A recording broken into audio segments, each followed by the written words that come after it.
Cam, you do? Oh, okay. What have you thought of the competition in the receiver room so far?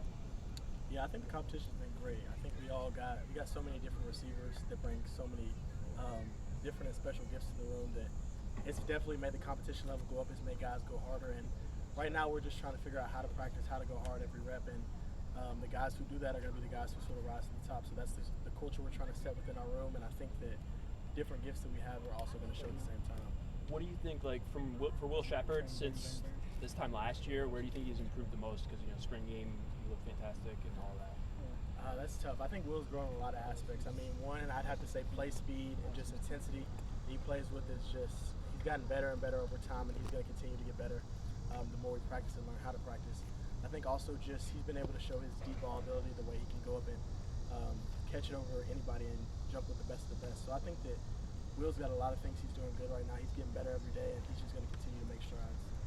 Cam, as one of the more experienced players on this offense, especially with quarterbacks who are pretty young and having not had a full season last year, how are you kind of stepping into like more of a leadership role on the offense?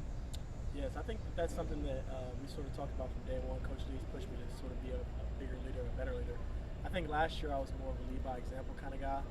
I think this year I'm sort of learning how to be more vocal, call people out whenever the calling out needs to be done, and sort of just be a voice within the room, within my room, within other rooms. And if we're not performing at standard, not being scared to call people out, but also knowing when to pull a guy aside and say, hey, look, calm down, you're good, like get over this little hump that you're going through.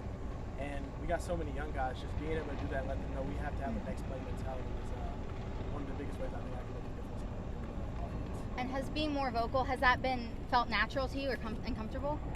I think it was uncomfortable at first because I'm naturally sort of a quiet and reserved person, but the more you do it, the more you get used to it, the more you see how much you're affecting your teammates. And that's one of our things that we talk about is recycling positive energy every day and player-to-player accountability.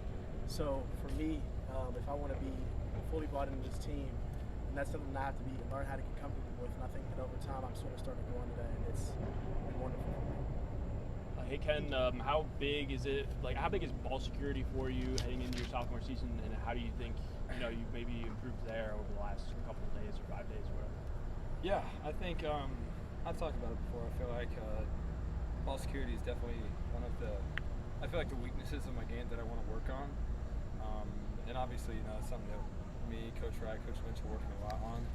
Reading the defense, not forcing throws. We worked a lot of red zones today, keeping the ball. Make sure if anyone's going to catch it, it's going to be our guy, and if not, make sure it's out of bounds. That kind of thing. Just making smart throws, being smart with the football.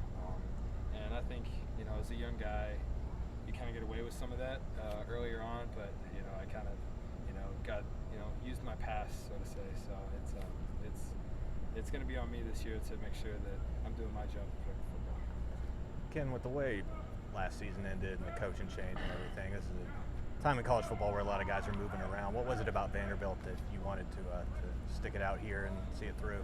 Yeah, as hard as last season was, I feel like the relationships that we built here were really deep.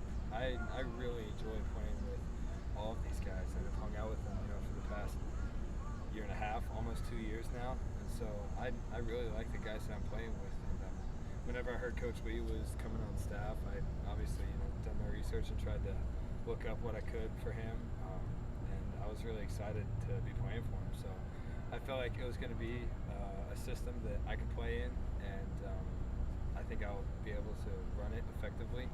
And so far, it's been great having him and his staff as a coach, and I think all the players can say that it's made it a lot more fun playing football. As discouraging as last season was in terms of results, did you prove to yourself you could play at this level over the course of last season? It's there were highs and lows to it, especially in my game. I think, I had some games that I was, very pleased with how I played. Never left a game happy, because obviously we weren't winning.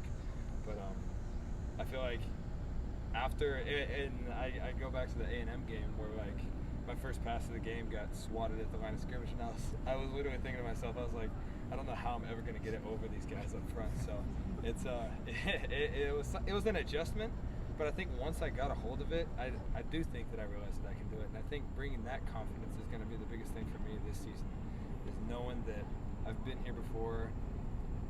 I feel like, and this is my opinion of it, I've probably played in the hardest conditions you probably can in college football. You know, being a true freshman, having a large part of your team opt out, playing an all-SEC schedule, plus, you know, the social depression that you face in, you know, a pandemic. I really do think that all of that has kind of built me up and given me the best opportunity to succeed this season. And he's shaking his head, so I think it's shared among all the guys. I mean, is there some motivation in that? The fact that you guys really weren't in a position to play the best you could for a lot of last season. Yeah, it's something that, you know, you don't dwell on. You don't really think about it. I mean, obviously you're aware of it, and I think that's the biggest thing Coach Lee talks about is don't be oblivious to, you know, the possibilities of winning and losing. Like, the thing about humility is realizing that you can lose, that you're not always going to lose, that losing is a possibility, and you don't want to have, you know, false bravado of confidence that we're going to go out here, you know, win a national championship. It's having the humility and having, you know, the bigger picture image of seeing what the results can be. And I think, you know, we're learning from what happened last season, and I think that's the biggest thing that we can do, but absolutely not being hung up on it, you know, down in the dumps, depressed. I think, you know, taking what we learned and applying it to next season is the biggest lesson that we have to learn. Ken, none of you having played a full season last year, is there anything different in your approach or your training or anything knowing that you are having to play the full 12 games this year? Not really. I was ready to play 12 last year, you know, so if we had to play, you know, 9, 10, however many it was, I think, you know, me, this guy, a bunch of other dudes were ready to go out there and compete. So, I mean, the preparation is going to be the same. It involves a lot of long fall camps, hard work, studying in the film room, and I think we all know what it takes at this point. We just got to go out there and do it. How confident are you in this group of receivers? You got quite a few guys in that group. Yeah, I mean, we're bringing back a lot of dudes, you know. So it's definitely, as a quarterback, you know, some of them are talking about like leaving after this year, but I'm like, you know what, I might need you for one more. So I'm trying to talk to these guys, but I really like them, and I enjoy playing with them, and I have all the confidence in the world that, you know, if I'm going to them, I trust them. You know, third down, whatever the situation is, whoever I'm throwing it to, like, they have my full confidence, and I think, you know, doing everything that we've done in the summer up to this fall camp, I think all of that is just built on it, plus everything that we went through last season, like I already talked about. So. And to follow up on that, as a younger quarterback, how big is it for you to have a group of pretty experienced receivers? Yeah, so we talk about Cam like stepping up and being a leader, you know, getting after me when I don't deliver the best football, you know. So it definitely is a level of accountability there with the older guys, and it's appreciated, you know, especially a young guy like me. You know, I realize I'm a novice at what I do, and, you know, I'm always trying to learn. You know, I'm still learning how to play college football. You know, these guys have been doing it, and they've pretty much seen it all at this point. So just getting all the help I can from them, you know, talking about the ways they run the routes, because I've never had, you know, receivers as detailed as these guys, you know, and the way they see the defense and, you know, their steps and what they're thinking. So, you know, just learning off of them, they're learning what I'm thinking. I think, you know, that's the biggest part about being on the same page. So. Thanks, man. Appreciate it. Awesome. Thanks, Ken. Thank you. Thanks, guys.